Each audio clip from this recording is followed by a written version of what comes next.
皆さんこんにちは。ケリー前田です。今日は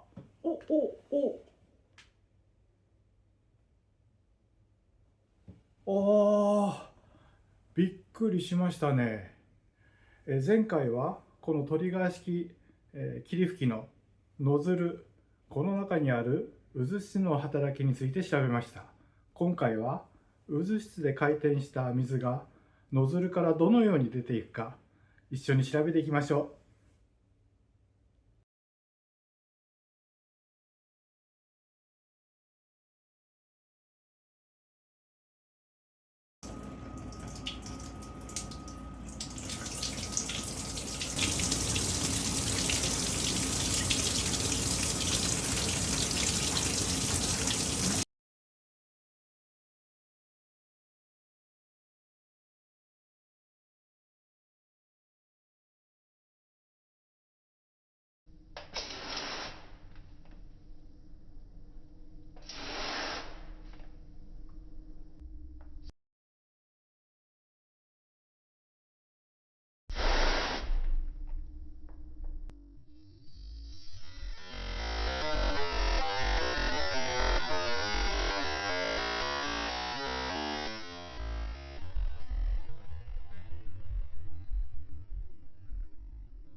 はい、今日の動画はいかがだったでしょうか。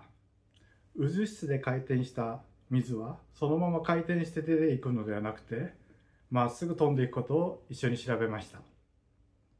今日の動画が面白かったな、役に立ったなと思う方は、ぜひいいねとチャンネル登録をお願いします。でなければこうだよ。